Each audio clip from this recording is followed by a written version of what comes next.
فرمایا کہ جب انہیں بلایا جاتا ہے، جب ان کے درمیان کوئی جھگڑا ہو جائے، کوئی مقدمہ ہو جائے، کسی مسئلے پر اختلاف اور ڈسپیوٹ ہو جائے اور وہ اس کو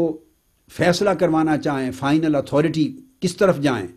تو جب انہیں بلایا جاتا ہے اللہ و رسول، کہ آؤ اللہ اور اس کے رسول کی طرف۔ اب قرآن مجید کا اسلوب بیان یہ ہے، طریقہ کار قرآن مجید کا یہ ہے کہ جب رسول کی طرف بلانا ہو تو رسول کی طرف بلاوے کو دعوت اللہ والرسول کا عنوان دیا جاتا ہے۔ رسول کے مقام رسالت کو ایلیویٹ کرنے کے لیے، اپ گریڈ کرنے کے لیے، اجاگر کرنے کے لیے، اس کی اہمیت اور اس کی منزلت اور اس کی قدر لوگوں کے ذہنوں میں اور اونچے طریقے سے جاگزین کرنے کے لیے، یعنی دو میں جھگڑا ہوا، اختلاف ہوا، مقدمہ آیا ان کے درمیان کسی مسئلے پر، اب وہ فیصلے کے لیے جانا چاہتے ہیں تو صاف ظاہر ہے اللہ کی طرف تو نہیں جائیں گے۔ اللہ نے نہ تو کوئی عدالت بنا رکھی ہے، نہ اللہ کو کوئی حصی وجود ہے، کوئی وجود محسوس ہے، پیکر محسوس نہیں ہے اللہ تعالیٰ، نہ اللہ تعالیٰ سے وہ ہم کلام ہو سکتے ہیں، نہ ڈائریکٹ اللہ تعالیٰ کی بارگاہ میں جا کے اس سے بات کر کے اپنا مقدمہ پیش کر سکتے ہیں، نہ اللہ نے انہیں اپنا فیصلہ سنانا ہے۔ اللہ کا معاملہ اور مخاطبہ تو اور مکالمہ وہ تو سارا صرف نبی اور رسول سے ہوتا ہے، وہ تو عام انسان کو نہ دکھائی دیتا ہے، نہ سنائی دیتا ہے، نہ کلام کرتا ہے، نہ اس سے مخاطبہ ہوتا ہے، نہ مکالمہ ہوتا ہے، اور نہ لوگ اس پوزیشن میں ہیں کہ اللہ کے پاس جائیں۔ تو جب یہ کہا جاتا ہے وَإِذَا دُعُوا إِلَى اللَّهِ، جب انہیں بلایا جاتا ہے آؤ اللہ کی طرف، تو اس سے مراد کیا ہوتا ہے؟ اس سے مراد رسول کی طرف ہی جانا ہوتا ہے۔ میں بات کر رہا ہوں مقدمہ کی، کسی اختلاف کو تحاکم کے لیے، ایڈجوڈیکیشن کے لیے، فیصلہ لینے کے لیے۔ اذا دعوا الی اللہ ورسولہ، جب انہیں بلایا جاتا ہے آؤ، ایکچولی بلاتے تو ہیں آؤ رسول پاک کی طرف چلیں، آؤ تم رسول اکرم صلی اللہ علیہ وسلم کی بارگاہ میں جاؤ اور اپنا مقدمہ انہیں پیش کرو اور وہ ججمنٹ دیں گے، ان سے ایڈجوڈیکیشن کرواؤ، ان سے ڈسپوزل کرواؤ اپنے اس ڈسپیوٹ کی، ان کا فیصلہ لو، ان سے ڈگری لو۔ مسئلہ تو یہ ہے، اور اس آیت کریمہ کا شان نزول بھی یہی ہے کہ اگر ان لوگوں کو اگر شان نزول یہ ہے کہ امام ابن ابی حاتم نے روایت کیا، امام حسن بصری رضی اللہ تعالیٰ عنہ اس کے روایت کرتے ہیں کہ جب دو کے درمیان کوئی مقدمہ اور جھگڑا ہو جاتا، یہ واقعات پیش آئے، کبھی کسی یہودی اور منافق کے درمیان جھگڑا ہو گیا، کبھی کوئی دو آدمیوں کے منافقین کے مابین ہوا، اور فیصلہ لینے کے لیے ان سے کہا گیا کہ چلو رسول پاک صلی اللہ علیہ وسلم کی طرف آئیں، تو جو شخص ان میں سے حق پہ نہیں ہوتا تھا، جھوٹا ہوتا تھا، خواہ وہ دونوں منافقین ہوتے اور ان میں سے ایک جھوٹا ہوتا، خواہ وہ ایک یہودی اور ایک منافق ہوتا اور ان میں سے ایک اپنے اس مقدمے میں، اس اختلاف میں ایک حق پر ہوتا، دوسرا جھوٹا باطل ہوتا،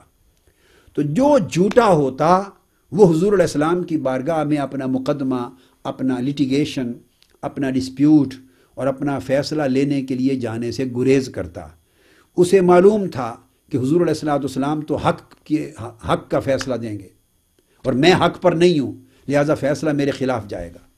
اور وہ حضور کا فیصلہ حجت قبول کرنے کو تیار نہ ہوتا، صرف اپنے ذاتی مفاد کے لیے، جھوٹے مفاد کے لیے، اپنے ویسٹڈ انٹرسٹ کے لیے۔ یہ پس منظر ہے کہ اگر تو حضور فیصلہ اس کے حق میں دیتے ہوئے نظر آتے، یعنی وہ یہ فیل کرتا کہ اس کیس میں بھی میں حق پر ہوں، لہذا یقیناً فیصلہ حضور علیہ السلام کا میرے حق میں ہوگا، تو وہ کہتا چلو حضور علیہ السلام کی طرف چلتے ہیں۔ اور اگر وہ جھوٹا ہوتا تو اسے از خود اس کے دل کو معلوم ہوتا کہ رسول کا فیصلہ میرے خلاف ہوگا، کہ رسول کا فیصلہ ہمیشہ حق ہوتا ہے، اور وہ اسے قبول کرنے کو تیار نہیں، چونکہ اس کے ذاتی مفادات پہ زد پڑتی ہے، ویسٹڈ انٹرسٹ پہ زد پڑتی ہے، پھر وہ کہتا کسی اور کی طرف جاتے ہیں۔ ایک یہودی اور منافق کا جھگڑا ہو گیا جائیداد پر، یہودی حق پر تھا، اس نے کہا کہ چلو رسول پاک صلی اللہ علیہ وسلم کی طرف چلتے ہیں، ان سے فیصلہ لیتے ہیں، حالانکہ یہودی ہے، اس کا ایمان بھی نہیں ہے، مگر چونکہ اس کیس میں اس کا دعویٰ حق تھا، اس نے کہا حضور علیہ السلام کی طرف چلتے ہیں۔ منافق ظاہراً مدعی اسلام تھا، وہ اسلام کا دعوے دار تھا کہ میں مسلمان ہوں، حضور کا امتی ہوں، اس نے اس کو کہا چلو رسول صلی اللہ علیہ وسلم کی طرف، تم نے ان کا کلمہ پڑھا ہے، ان سے فیصلہ لیتے ہیں۔ مگر منافق کو معلوم تھا کہ میں جھوٹا ہوں، تو اس نے کہا نہیں، کعب ابن اشرف کے پاس چلتے ہیں، ایک یہودی سردار کا نام لیا، اس کے پاس چلتے ہیں فیصلے کے لیے، چونکہ اسے معلوم ہے میں جھوٹا ہوں، اور میں اپنے جھوٹ کو کوئی رنگ دے کر اس کو تو قائل کر لوں گا اور کوئی نہ کوئی فیصلہ اپنے حق میں لے لوں گا، رشوت دے لوں گا، کوئی سفارش لڑا لوں گا، یا اپنی چرب زبانی سے اسے قائل کر لوں گا، تو تاہم وہ تو مینیجبل ہے، مینووریبل ہے۔ کعب ابن یہودی سردار کو تو مینوور کر لوں گا، مینیج کر لوں گا، لین دین کا کوئی سودا کر کے فیصلہ اپنے حق میں لے لوں گا، مگر یہ سارے حربے رسول پاک صلی اللہ علیہ وسلم کی بارگاہ میں ناکام ہو جائیں گے۔ تو اس نے کہا نہیں، ادھر چلتے ہیں۔ منافق ظاہراً اسلام کا دعوے دار ہو کر یہودی سردار کی طرف جانے کی بات کرتا ہے۔ تو ان تمام واقعات کے پس منظر میں یہ آیت کریمہ نازل ہوئی، اور اللہ رب العزت نے فرمایا کہ ظاہراً تو وہ منافق کہتے ہیں کہ ہم اللہ رسول پر ایمان لائے، اور پھر کہتے ہیں وَأَطَعْنَا، ہم رسول کے ہر حکم کی اطاعت کرتے ہیں، رسول کے ہر حکم کو حجت مانتے ہیں، رسول کے ہر فیصلے پر سر تسلیم خم کرتے ہیں۔ یہ پس منظر ہے اطعنا کا۔ تو اشارہ ادھر اطاعت سے مراد اطاعت رسول ہے، مگر جب صورتحال سچویشن پیش آتی اور اسے اپنا مفاد خطرے میں نظر آتا تو وہ پھر جاتے۔ فرمایا یہ مومن نہیں۔ اب اس مقام پر فرمایا گیا جب انہیں اللہ اور اس کے رسول کی طرف دعوت دی جاتی ہے، دعوت کس چیز کی؟ سنیے، یہ آیات قرآنی کی بات نہیں ہو رہی، اس لیے میں نے کہا کہ اطعنا سے مراد ایکسکلوسیولی اطاعت محمدی صلی اللہ تعالی علیہ وآلہ وسلم ہے، چونکہ فرمایا جب انہیں دعوت دی جاتی ہے اللہ اور رسول کی طرف، دعوت کس پرپز کے لیے؟ لِيَحْكُمَ بَيْنَهُمْ، تاکہ وہ ان کے ڈسپیوٹ کا فیصلہ کریں، تاکہ ان کے جھگڑے کا فیصلہ کریں، تاکہ عدل کے ساتھ ان کو اپنی ڈگری اور ججمنٹ سنا دیں اور ان کے ڈسپیوٹ کو ایڈجوڈیکیٹ کر دیں، ڈیسائیڈ کر دیں۔ اب یہ جو بات آ گئی لِيَحْكُمَ بَيْنَهُمْ، تاکہ وہ ان کے متنازع مسئلے پر، ڈسپیوٹ پر اپنا فیصلہ دیں اور حق کا فیصلہ دیں، یہ کلمہ لِيَحْكُمَ بَيْنَهُمْ، چونکہ لِيَحْكُمَ کا فاعل رسول اکرم صلی اللہ علیہ وآلہ وسلم ہے، تاکہ رسول تمہارے درمیان جھگڑے کا فیصلہ کر دیں اور حق کا فیصلہ عطا کر دیں۔ چونکہ لِيَحْكُمَ بَيْنَهُمْ کا اشارہ قرآن مجید نے صراحتاً کہہ دیا، لہٰذا اب انکار جہاں آئے گا اطاعت کرنے سے، وہ بھی اطاعت رسول کا انکار ہوگا، اور اطاعت قبول کرنے کی جہاں بات ہوگی اس ضمن میں، تو وہ بھی اطاعت رسول کی اطاعت ہوگی۔ اس لیے اطعنا کا تعلق لِيَحْكُمَ بَيْنَهُمْ کے ساتھ ہے، آؤ تاکہ رسول تمہارے اس جھگڑے کا فیصلہ کریں۔ تو زبان سے کہنے والے کہ ہم یا رسول اللہ آپ کی اطاعت کرتے ہیں، آپ کے ہر حکم کو حجت مانتے ہیں، سر تسلیم خم کرتے ہیں آپ کے ہر فیصلے پر اور آپ کے ارشاد گرامی پر، تو فرمایا قرآن مجید میں اللہ رب العزت نے کہ زبان سے رسول کی اطاعت مطلقہ اور اطاعت واجبہ کا اقرار کرنے والے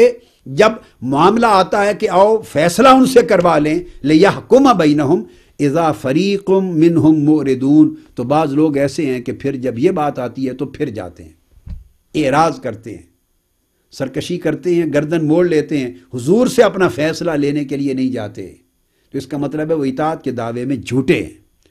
تو یہ ایکسکلوسیولی اطاعت جس کے وجوب کا ذکر ہو رہا ہے اہل ایمان کے لیے، وہ اطاعت رسول ہے۔ اسی طرح آگے پھر آیت نمبر 51 اسی ہی مضمون میں ارشاد فرمایا،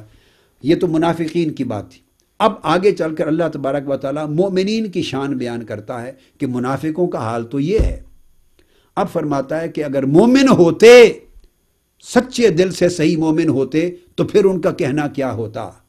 پھر ان کا قول کیا ہوتا، پھر ان کا عمل کیا ہوتا، پھر ان کا کردار کیا ہوتا۔ اب وہ بات بیان کرتا ہے، فرمایا انما کان قول المؤمنین اذا دعوا الی اللہ ورسولہ لیحکم بینہم ان یقولوا سمعنا واطعنا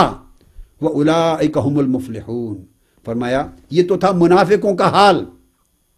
کہ زبان سے کہتے ہیں کہ ہم رسول کے ہر حکم کو حجت مانتے اور اس کی اطاعت کرتے ہیں، مگر جب موقع آتا ہے تو سر پھیر لیتے ہیں اس اطاعت سے، اس طرف جانا نہیں چاہتے۔ اس کے برعکس اگر مومن ہوتے یا ان کی جگہ کوئی مومن ہو تو اس کی شان کیا ہوگی، اس کا طرز عمل کیا ہوگا،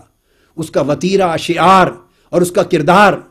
اس کا کیا ہوگا، وہ قرآن بیان کرتا ہے کہ انما، ہاں اگر مومن ہو تو مومنوں کا قول و کردار صرف یہ ہوگا جب ان کو اسی طرح کوئی ڈسپیوٹ آ گیا، اور وہ مومنوں کے مابین ہے، مسلمانوں کے مابین ہے جو سچے مومن ہیں، یا ایک طرف مومن ہے ایک طرف کوئی غیر بھی ہے، تو مومن کا قول اور عمل یہ ہوگا کہ جب اسے دعوت دی جائے کہ آؤ فیصلہ لینے کے لیے، حکم لینے کے لیے اللہ اور اس کے رسول کی طرف جائیں، لِيَحْكُمَ بَيْنَهُمْ، وہی کلمات جو اوپر تھے، تاکہ رسول صلی اللہ علیہ وآلہ وسلم تمہارے درمیان فیصلہ فرما دیں۔ تو اگر مومن ہو تو اس کے پاس